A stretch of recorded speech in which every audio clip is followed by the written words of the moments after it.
But I'm very, very excited to present today on this topic because, historically, I think we focused a lot of time on the listing side, right? Our listing presentations, our marketing, and all of those different aspects for homeowners. But we've kind of fallen short, at least many of us, on the actual buyer consultation. I mean, remember before the settlement, that August 17th, somebody called us on the phone, wanted to see a house. Boom, we're out the house showing them, unlocking it and all that good stuff. And we have to slow down. We have to slow down. We have to educate. And we really need to convey that we have a process and we have value. And we hear it all the time. How can I convey? You need to convey your value as a buyer's agent. Well, how do you do that? Well, you really have to articulate your process. That's really what it comes down to. You have to articulate your process.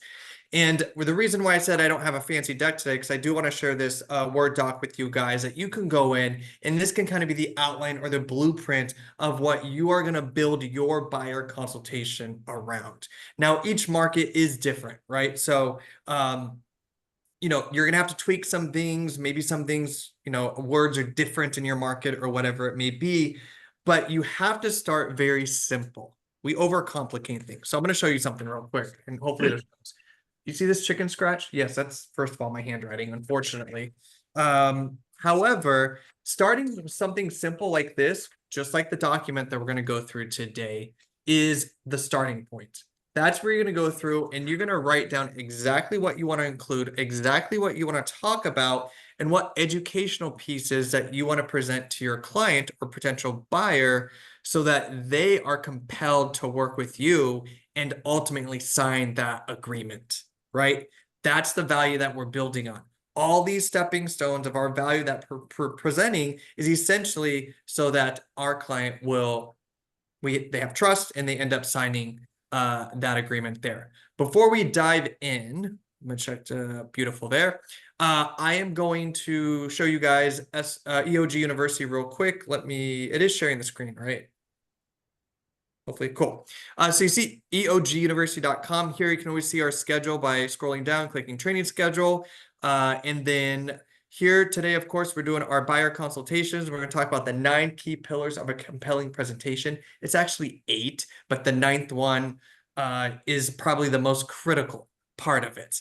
But then on the 18th, we're talking about how to leverage the 7 levels of communication and win more business. If you guys haven't, Mike Mayer's book, 7 Levels of Communication, and how that can translate into your business professionally. Again, communication, education, and leveraging those in your business is critical going forward. And then at the very end of the month, we've got 925. We're going to be diving into Canva and building out Reels. So last month, we talked about how you can go viral with Reels.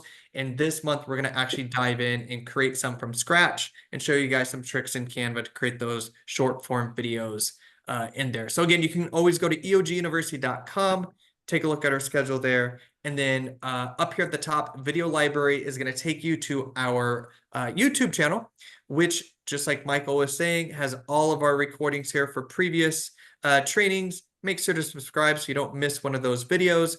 But you can come up here and see all of our past trainings that we have done. There's quite a few now, I think, 43. So some education there. All right, I'm going to come over here. Here's our simple doc we're working with today. 9 key pillars of a compelling presentation, right? I want you guys to showcase complexity, but deliver simplicity, okay? In your buyer consultation. The buyer journey, that process and transaction, can seem and oftentimes is difficult to navigate, right? There's a lot of different pieces in it. We are like the glue to that process. We have to keep everyone aligned and communication and everyone on the same page. But I want you guys going into this to know that you're going to showcase complexity, yet you're going to deliver simplicity, right? I said it a little bit earlier, but we're constantly told you need to communicate value. Show your value, right? And of course, we do that with our listing presentations and with homeowners all the time to a certain extent. But how? What does that mean? You need to convey or you need to communicate value. How? Well, we got to articulate your process. You have to articulate your process. It comes back to this, that roadmap. This is what you guys are going to be built. This is your homework today. You're going to take this document and you're going to build the roadmap. Essentially, it's, I'm going to say 90% done for you. But you're going to go through and you're going to write out your roadmap of what that looks like in that consultation. Okay?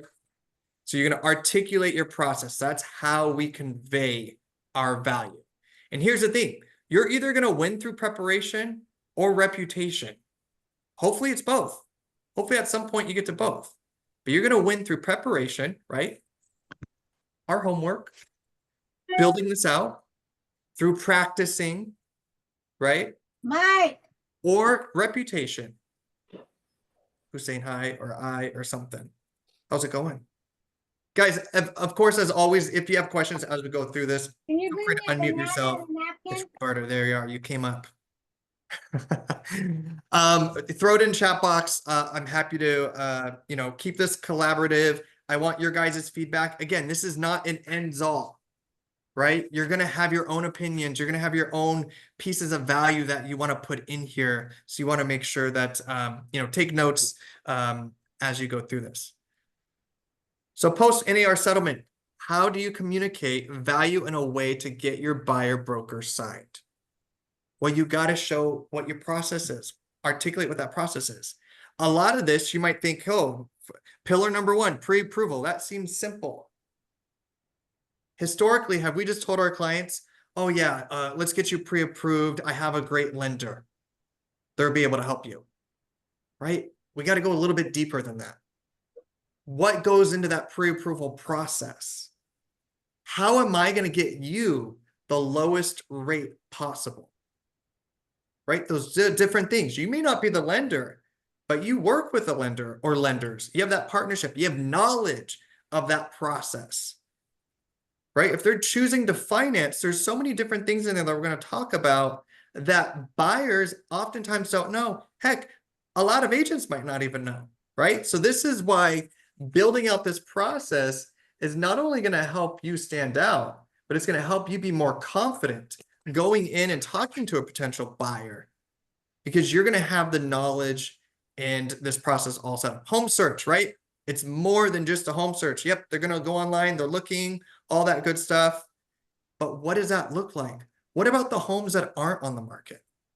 We're going to talk about all those different things, right? This 30-minute or hour consultation, however long you want it to be, probably going to be an hour or more, right? Because they're going to have questions, they're going to come up and all that good stuff. But what do you want in that consultation, and how do you want to present yourself on all the pieces that you're bringing? Okay. Market dynamics. What do I mean by that? We're going to talk about market stats. How do you break that down?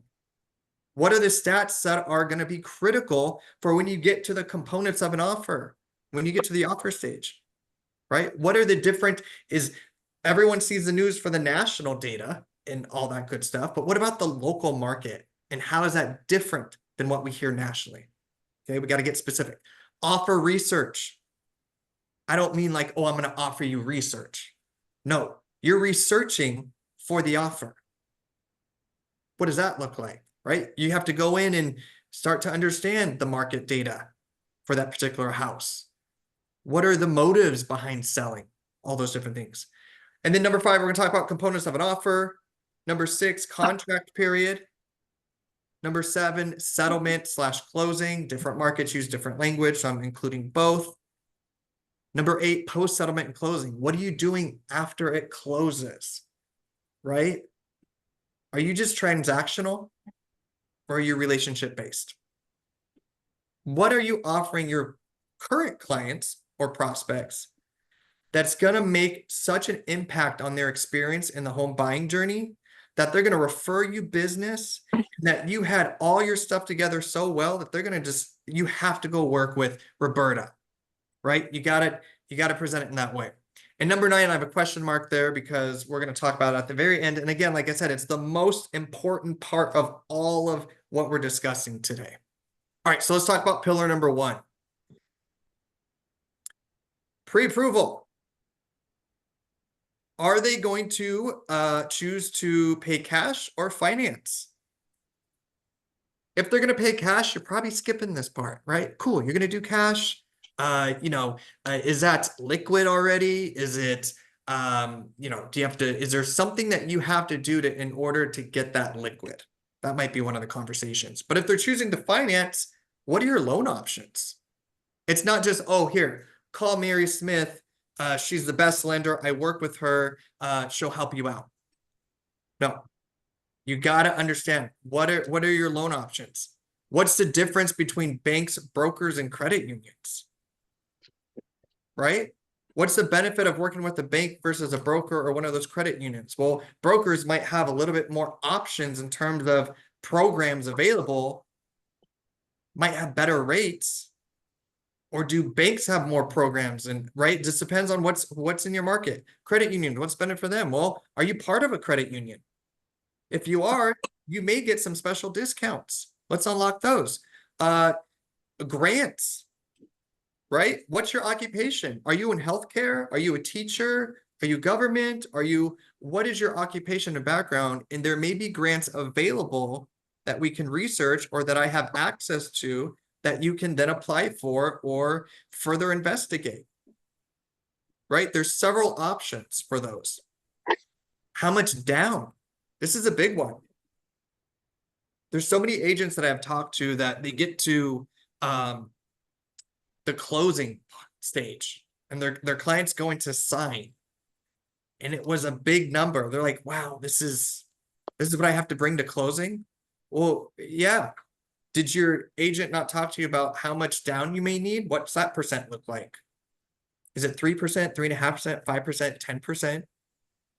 Are you thinking FHA, conventional? Have you thought about the different programs? What do those look like? Maybe you have your preferred lender or lenders involved in part of this process. Or maybe they give you some materials that you can help and include. Maybe it's a packet that you're giving to your client during that consultation. But how much down? What does that look like for each of those programs? FHA is this. Conventional, conventional, you don't necessarily have to have 20% anymore, 10%. There's 5% programs. Shop loans get the lowest rate. Obviously, lenders probably don't like that, right? But here's the thing. And I'm saying this obviously to you guys as agents to help your business, but I'm also trying to convey it in a way that I'm sitting in front of a buyer. So here's the thing. Shop loans get the lowest rate. Lenders usually don't want you to go shop rates, right? Because they want to work with you. But you hired me. You didn't hire the lender. You hired me. I'm here to represent you, and I want to make sure that you get the best deal possible and that you get the lowest rate possible. So what does that period of time look like that you can go shop rates without affecting your credit? Again, you want to make sure that you have all your I's dotted, T's crossed. You're in communication with lenders that you trust and can get this, current information on. But a lot of people don't know they can shop rates. They go to their bank and they're offering them X rate. And they're like, this is what they're offering me. I think this is what I have. Well, you may have 30 days, 45 days, whatever it is, to go and shop other rates without it impacting your credit. Why would the loan officer be vital at the offer stage? We want to make sure that we choose a well-rounded, well-educated, easy to communicate with. You can get a hold of them. Someone that speaks well as a loan officer, because when we get to the offer stage, we're going to leverage them and we're going to use them to help make the seller and listing agent have confidence that you are a strong buyer, that your ducks are in a row. Your financing is golden, may as well be cash, right? You want to make sure that we work with a lender that is going to help us in the transaction and not set us back in the transaction, okay? So again, pillar number one is all about financing and pre-approval. What does that look like? It's not just, I'm going to have you call my lender and they're going to take care of you, right? What are the different programs? You got to put things in their head. You got to educate them. Ideally, by the time you get done with your consultation, by the time this transaction closes, you want your client to be just as educated, probably more educated than most of the agents out there. That is value. This is how you convey your value. 4 kids became president. All right, pillar number 2, home search. A lot of times, we skip the pre-approval conversation. Why it's important. You have your different options. Why this step should come before home search, even though they've already been looking online, which is fine. But you're going to be able to bring them homes they can't find on. Okay?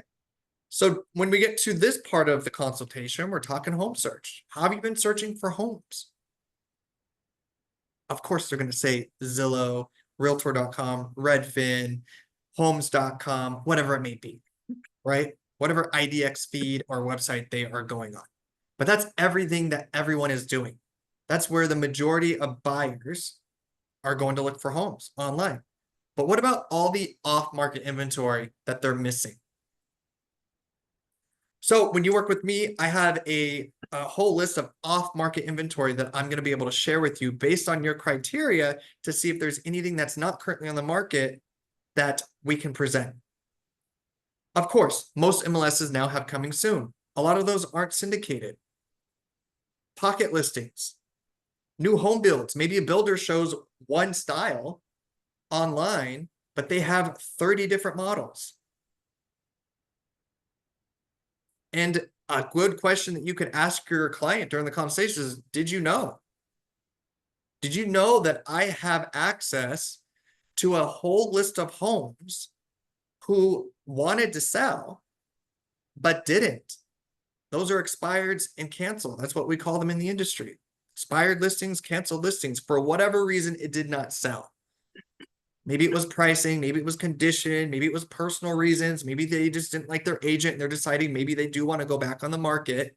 But that's a pool of inventory that more than likely, if they had a solid buyer be presented to them, that they would still consider selling their home.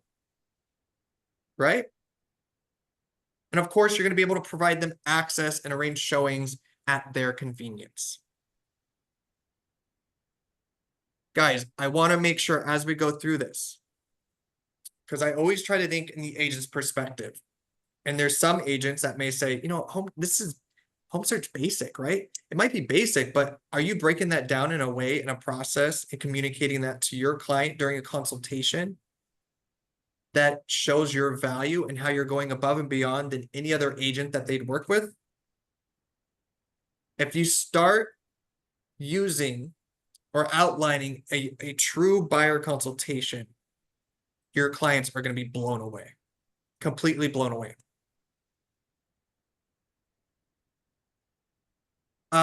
Yes, I will share this outline to everyone. Absolutely, Dia. I agree with you. This is what sets you apart. This conveying your process, articulating your process. This is how you're going to stand out. Okay. We don't just put them on a drip and here's homes, we're going to send them to you. No, I'm going to take a look at the criteria that you've stated that we've talked about. Notice on here, I didn't say, so talk to me. What kind of home are you looking for? Right? That's very 101 stuff. They're going to tell you anyways. You're going to get that information, of course, through this process. But cool. I want to know your behavior. How are you currently looking for homes? Cool. Did you know that we have a whole list of inventory that isn't available online? And that your perfect home that you're looking for may fall into that category. And we're going to definitely dive into those and look to see. And if there's one that looks like it matches exactly what you're looking for, I'm going to reach out. I'm going to try to make that deal happen. Okay. All right. Pillar number 3, market dynamics. Just another word for market data. But what are the different dynamics of that local market? Remember, when we watch the news or we see national real estate data at a national level, it is oftentimes much different than what we see in our local market. Right? So whether you're in San Diego, Laguna, Orange County, LA, wherever it might be, that market data, those different dynamics within those markets are going to be much different than that national. So here's the data that you should talk to your clients about. I'm going to talk to my client about average list to sell price ratio, not ration. How many players can't do that? Gotta teach. Okay. So are homes getting 100% of asking price, or are they getting over asking, or are they getting under asking? Why is that important? Well, because if the homes in that market are getting over asking price, we need to know that. So when we get to the offer stage, we're probably not going to be able to lowball. We're probably not going to be able to go under, or we're going to have to create an offer that's creative in a way with strategy to convince the seller that it's the offer they should take. But we need to know, what are the homes around where you are looking, or around the home that you identified, what are they selling for? Another critical one is days on market. How long are homes taking to go under contract? How long do we have to decide? If days on market's 13 days, we don't have very long, right? Days on market's 31, 50, 75 days. We're starting to get a little bit more time. We can kind of gauge how quickly we need to act when we identify. That's another interjection that you're putting in there into their head, that, okay, I know that, days on market's this compared to where it was 3 months ago or a year ago, whatever it is. And I know that as a buyer, when we find the property that I absolutely love, I want to make an offer on, I can't sit and think on it for very long. I need to act quick, right? Or else you're going to lose the deal. The other one is month supply of inventory. How often are new listings coming to the market, and how long does it take to sell? Again, how much inventory are we looking at that we have? These are all important pieces of data for the buyer. These are all important educational pieces for them to understand of why it's important, because when we get to that offer stage, we have to be able to make quick decisions and strategies on how we're going to compile that offer. Okay. So number 3, market dynamics. Again, you want to make sure that you're conveying those key market data points. Again, these are 3. These are probably, in my opinion, 3 most important when talking to a buyer. If you want to add another one, absolutely do it. Or if you want to swap one out, do it. You guys are going to get this doc to be able to go in and create your own. Okay. Pillar number 4, offer research. Again, like I was saying earlier, I'm not going to offer you research. We're going to research what we're going to put into the offer. What is going to change things within that offer that we're actually going to create. So again, process of elimination. They're going through the home search. This one, too small. Really need more than a half bath downstairs. Or you know what? The acreage or the square footage just isn't quite there. It backs to a main road, right? It's a deeper home search. You're knee deep into that home search process. The price, not going to really work.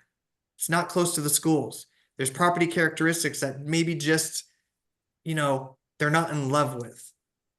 Cool. So when we go through that process of elimination, as we're searching for these homes and we're eliminating them, we're going to get closer to the non-eliminations. So when you see a home digitally and you're like, ooh, yeah, this looks great. This looks like it could work. I wonder what it looks like in person. Cool. I'm going to go in person. You go in person. Maybe it's a yes, let's make an offer, or maybe it's a no, it smells like pets, or the photos looked really, really good, but then now we're here in the backyard and there's power lines, right? All those different things. So you're going through that process of elimination. Once you do that, then we're going to get to that offer research stage. It's not until we identify a property that you love, you want more details on, you're like, yes, this is the one I think I want to make an offer on. Then that's where we go and we start gathering information. That's where we go to get the offer research. Remember, the purchase offer research.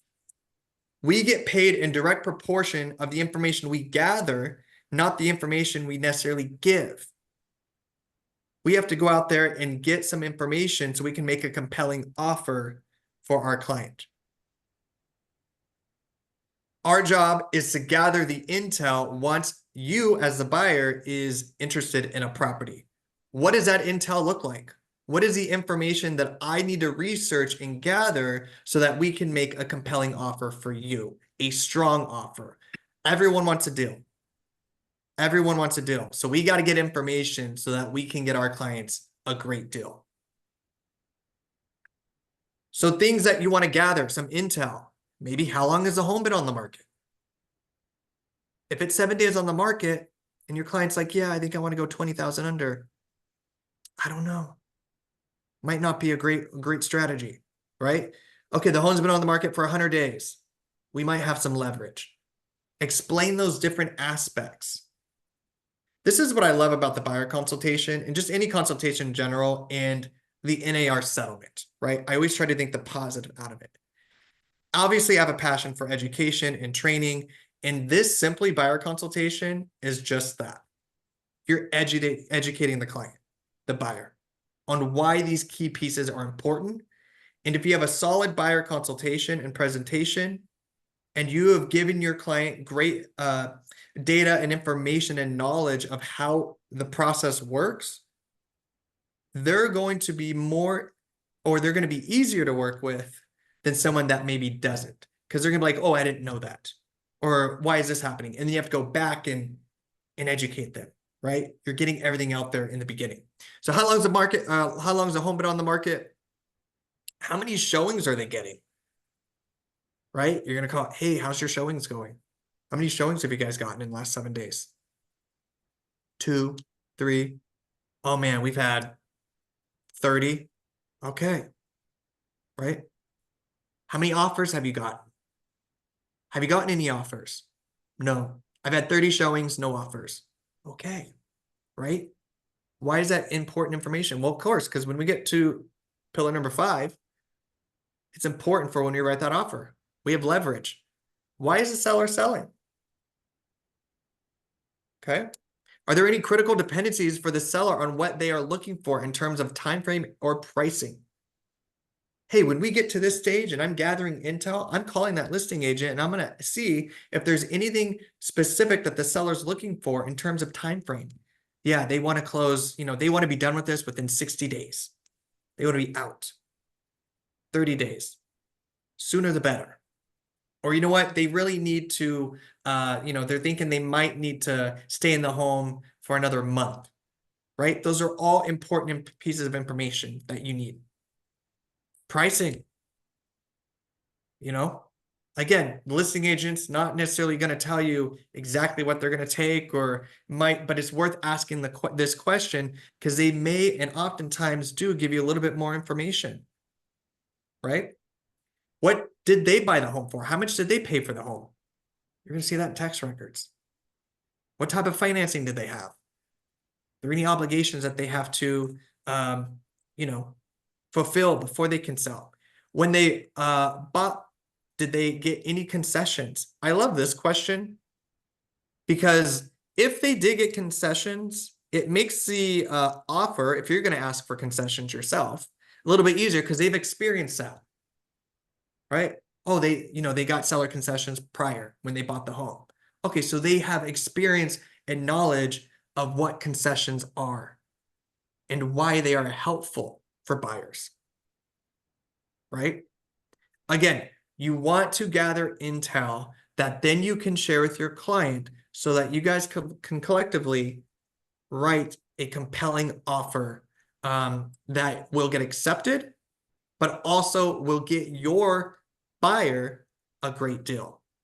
So again, I'm going to share this doc with you guys so you don't have to take photos or anything like that. I'll make sure that I get this over to the team. Let's go on to number 5, pillar number 5, the 5 components of an offer. What does that look like? Again, I want you guys to pretend you're the buyer and I'm the buyer's agent and I'm kind of going through this process with you. Well, there's a few components of an offer. I'm going to list 5. Again, this isn't the end all. If you want to add some more, reduce some, combine things, you do you. As long as you are confident and comfortable with your consultation, because then your client or your buyer is going to be confident and comfortable in your ability. Okay. So purchase price, that's going to be an important factor when we write the offer. What does that purchase price look like? Closing cost. I love personally asking this to my buyer clients. Have you heard of closing costs? Do you know what closing costs are? In my opinion, I think closing costs are one of the least talked about pieces to buyers. Because then, you give them this big number or whatever it may be. Well, what does that look like? Break down the closing costs. What does that include? Well, you might have title and escrow fees. There might be HOAs. There might be some other things in there that you have to pay for, right? On some of those, I'm going to negotiate the seller to pay for. That's articulating your value, right? Some of these closing costs, we may be able to get the seller to pay for. Contingencies, right? Through that offer. Appraisal periods, right? Inspection periods. Any additional terms. Any type of contingencies that's going into that offer. Earnest money. What is earnest money? Or deposit. I put deposit because, some of my East Coast people use that word. But earnest money deposit. Is it like a percent? Is it a set amount? Right? Typically, might be 1 to 3%. What is the benefit of putting down additional earnest money? Well, it might show that you're serious in our offer. Settlement date, closing date. That's important. What's your time frame? When I go through pillar number 4 and I'm asking if the seller has a time frame contingency, do they need to get out, or do they want to sell in a certain time, or do they need to stay in the home for a certain time? I'm going to ask you the same question. What's the closing date look like for you? How you present an offer is critical. We've all experienced receiving offers that looked messy, and we have to do better, right? Because here's the thing. If we submit a messy offer, even in the email, the communication, if I'm attaching 4,000 different PDFs, right? That may convey that we don't know what we're doing, or that we may be difficult, or that issues may arise in it. So I'm going to ensure that I present a clean offer and I communicate in a way that the listing agent and the seller have confidence that we will be easy to work with, that we will provide a smooth process. Now, obviously, things come up in transactions all the time, but before you even get into escrow, you got to communicate and present the offer in a way that is going to compel the listing agent and the seller to choose your offer.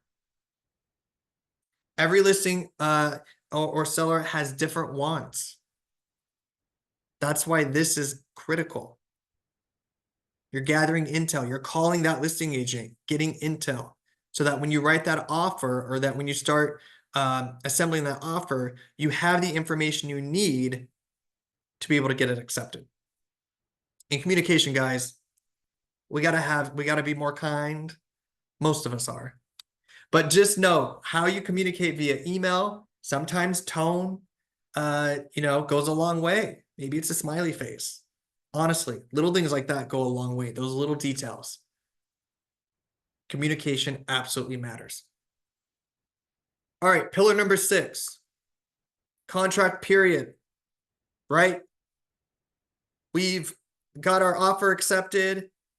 We're now in our contract period.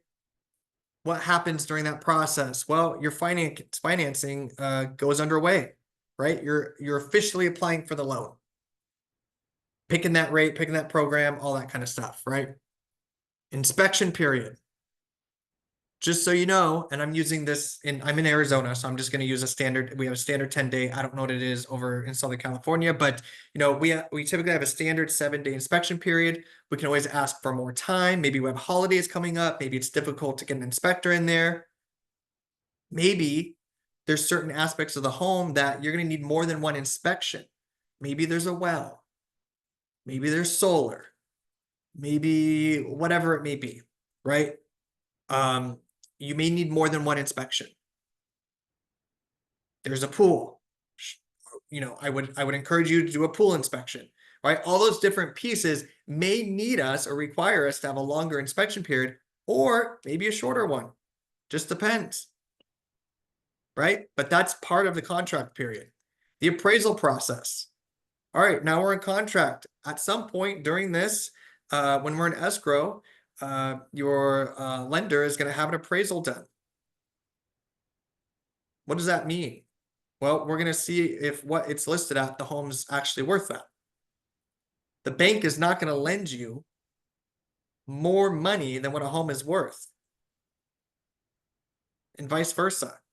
What happens if an appraisal comes back over asking, over list price, over what the agreed purchase price was? Well, you have a couple of options there, right? And you go into that. What if it comes under? Okay. Those are key pieces that you need to tell them ahead of time. By the time you get to pillar 6, honestly, by the time you get to pillar 2, they're probably like, wow, especially if they bought a home before, they're probably like, wow, my buyer's agent never sat down and went through all this with me, right? And again, it's not like we're adding more work to your plate. You're just outlining this whole process and where you come into play, right? You're articulating the process. Timeline per the contract. Like we talked about, here's the inspection period. Now we got through the inspection and, we have an opportunity, again, different verbiage in different markets, so bear with me. But then we have something that's like a buyer's inspection response. Okay, we call it Binzer here in Arizona, anything that we wanted to get corrected or asked for to be fixed, we write that up, we send it over, and they're either going to comply or say we're not doing it or whatever it is, right? You go through that negotiation process. Okay, but you're breaking down what that looks like. When you're in the contract period, you're breaking down each piece of that, especially the timelines. Why is that important? I'm going to make sure that we stay compliant and that we stay on schedule because I know all of these different timelines of what's due, and I want to make sure you're protected through this process. We're going to push this transaction forward in a powerful manner while maintaining your protection, right? You can change verbiage. Team aspect. Just so you know, I have a transaction coordinator because I want to make sure that we don't miss any dates. I want to make sure that all of our paperwork is I's are dotted, T's are crossed. It's an extra pair of eyes for me and you. They help communicate with everyone involved. They're going to help talk to inspectors, lenders, home warranty partners, title and escrow, all those different things, right? So maybe you have TC, you have inspectors that you work with. You're giving them options. You have lenders, home warranty. What's the benefits of a home warranty? What do those different packages look like? Are we going to, take a look and see what package you're going to get in the home warranty, and are we going to negotiate that to be paid by the seller? Maybe. Right? We have key relationships with solid professionals. We're going to talk about a home service guide here in just a minute, but you have a whole list of trusted and valued partners that you've worked with over and over again. It is so critical in this industry that you align yourself with strong vendor partners, just like Escrow Options Group. They are in your corner, right? Just like your lender, just like your inspectors, okay? It is so important now more than ever to have those strong partners. And I would encourage you maybe to have a couple lenders, right? Again, for that shopping. Pillar number 7, settlement and closing. What does that look like? Well, this is the day that all that money changes hands. All right, what does that day look like? Well, I'm going to go and I'm going to get you the lowest title fees possible.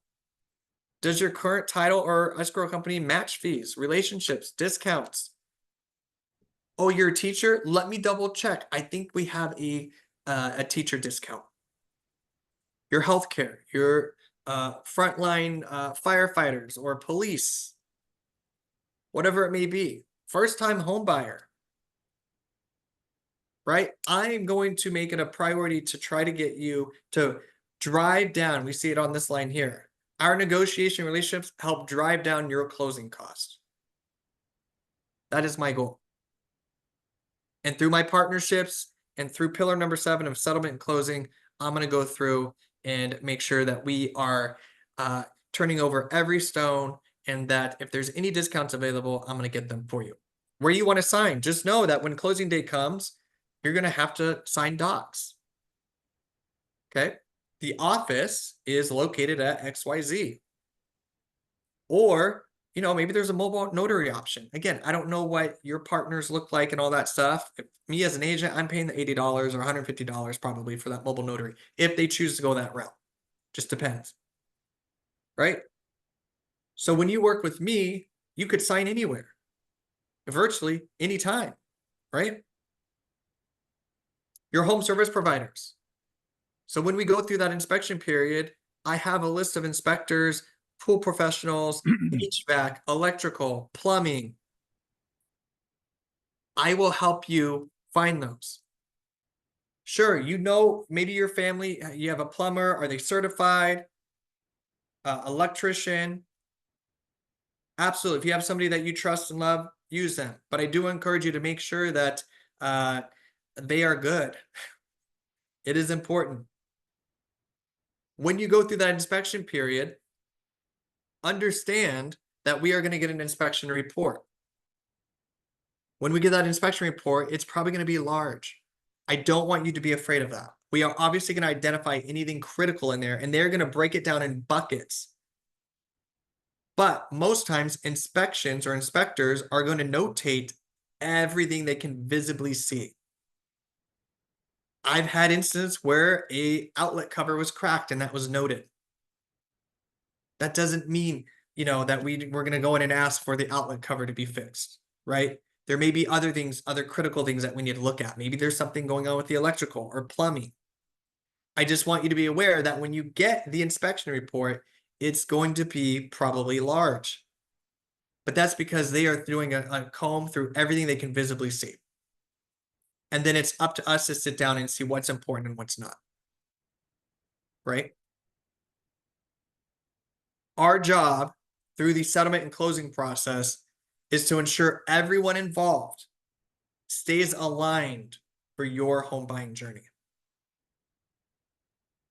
I'm in communication with the inspector. I'm in communication with the lender, title and escrow, home warranty, all that good stuff. All right, number 8. At the end of this transaction, it's really just the beginning. And this is what I was saying earlier when I talked about being transactional or relationship based. It is insane the amount of times that I talk with agents, and I get it, because I've been, when I was actively selling, it's difficult to keep up with everything, right? But the transaction does not end at closing. That is absolutely the beginning for you and for your client. It's the beginning of an opportunity that you just gave them such an amazing experience that they are now going to refer you business.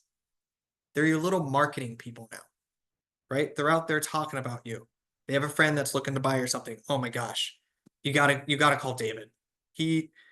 I bought, I purchased 3 homes before. This one was by far the best experience. He was so knowledgeable. By knowledge, I mean just breaking down the entire process, right? And you got to call him. Okay. So it's the beginning. It's not the end. It is absolutely the beginning. So we're here for you beyond the closing day. When you close your home and you end up wanting to remodel, or something happens in 6 months, and you're like, hey, I think I got a home warranty or something. Can you help me with that? Yeah, here's the contact information. Maybe you have a campaign that goes out with all this stuff, right? You have to write out your process. What does that diagram look like? If you ever need a contractor, if you ever need painters, if you ever need landscapers, pool professionals, HVAC, plumbing, I mean, accounting, whatever it is, right? I know a lot of people in this market, and I'd be happy to connect you with them. And actually, you're going to get exclusive access to my home service guide that lists all these professionals for you. Okay. This is where I want you guys to like put an asterisk next to. I really should have highlighted this part. I'm going to reach out, just so you know, once we close and I hand you those keys, I plan on reaching out to you quarterly. Excuse me, because I want to check in to see and make sure things are going well, and if you need any assistance relating to your home.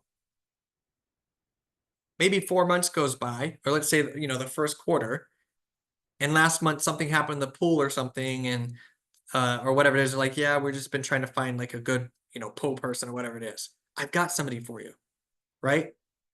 So you're already implanting in their head at the very, very beginning stage that I plan on reaching out to you and staying in touch after we close on this home. It's value beyond the transaction.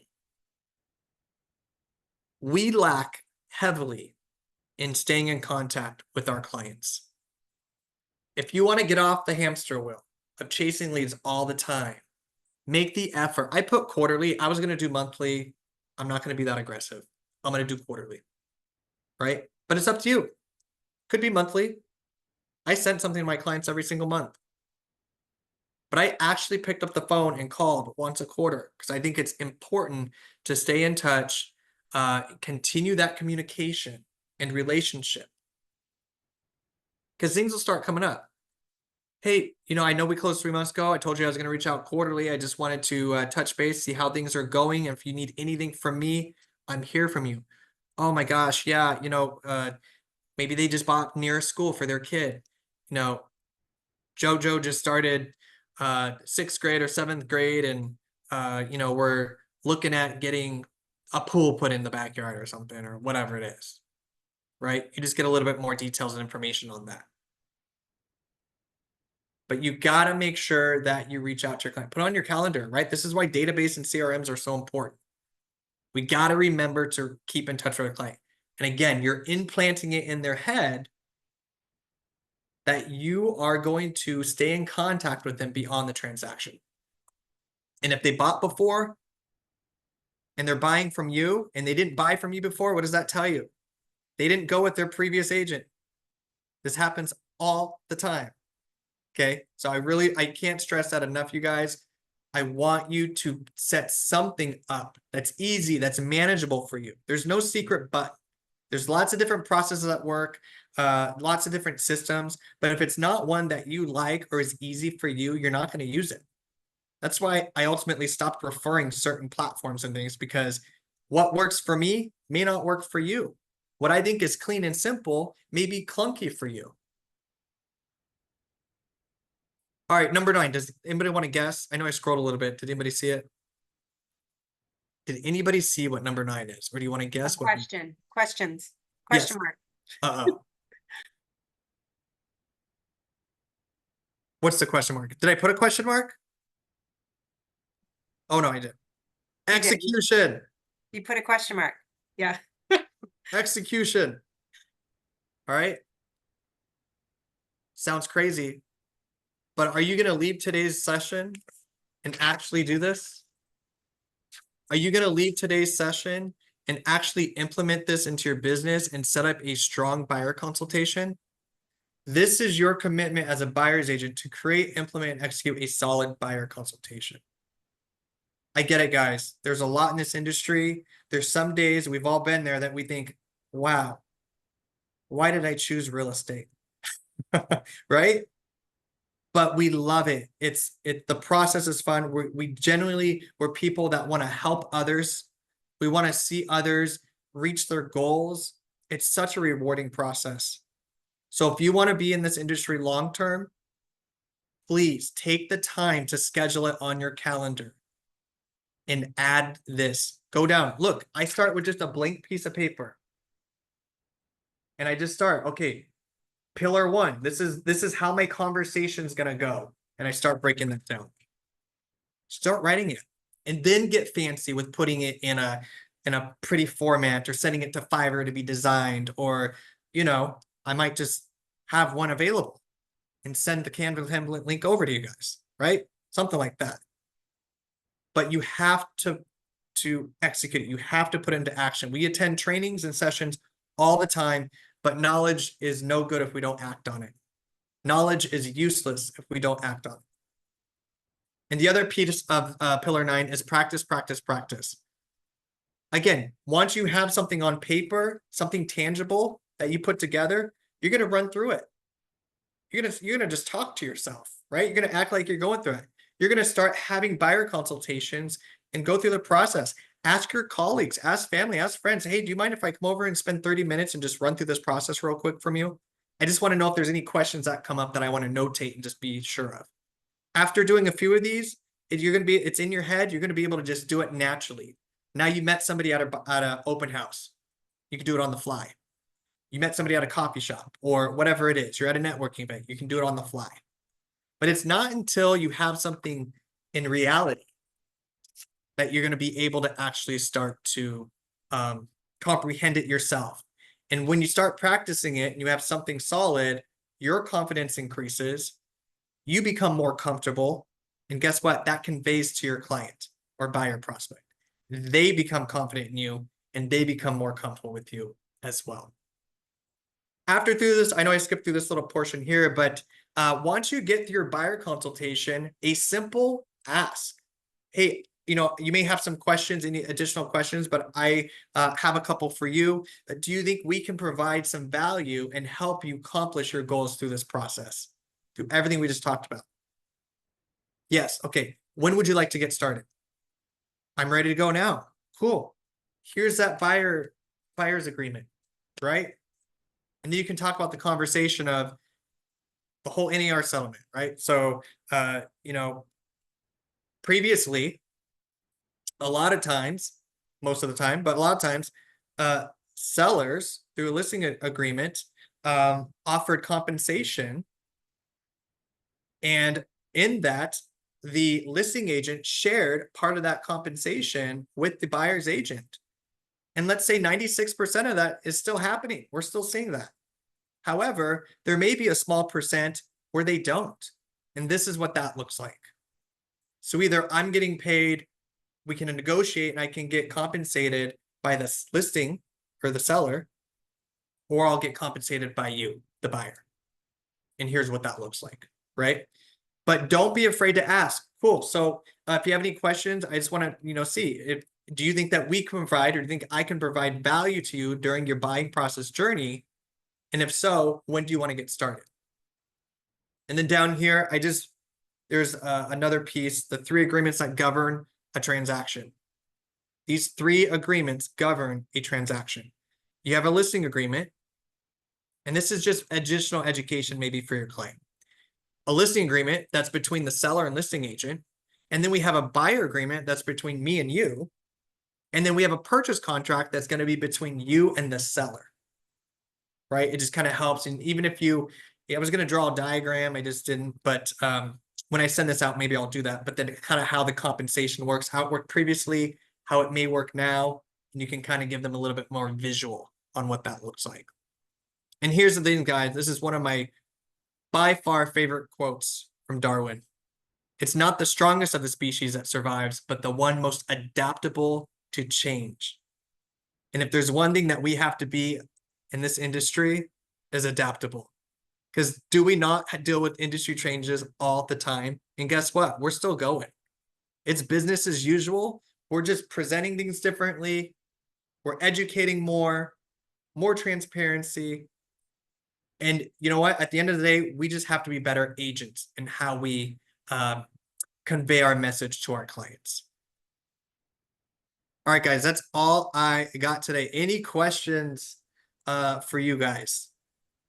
Thank you so much, Justin. This was really awesome. And don't forget that you guys can lean on us as your sales rep at Escrow Options Group. As I said earlier, we work with buyer's agents, and we'd love to be able to sit with you and help you with accountability or setting this up. If you want to work together, that's what we're here for. So love to see you in escrow on the buy side. It's fun. We have a lot of agents that are writing us in right now, and it's really awesome to see you get a little more control over that. So Absolutely. Absolutely, guys. I'm going to download this. I'll send this over to Dia and the team, and we can get this doc shared to you. Again, take the time to go through, use this, edit it, make it your own, build your outline, add it to your calendar for do this within the next week, whatever it may be, and start making sure that you have this process, and then start practicing, right? And execute on it. Because those that are going to take advantage of this and leverage a strong consultation are going to be the ones that are going to win. So, and everyone on this call right now, we want you to win.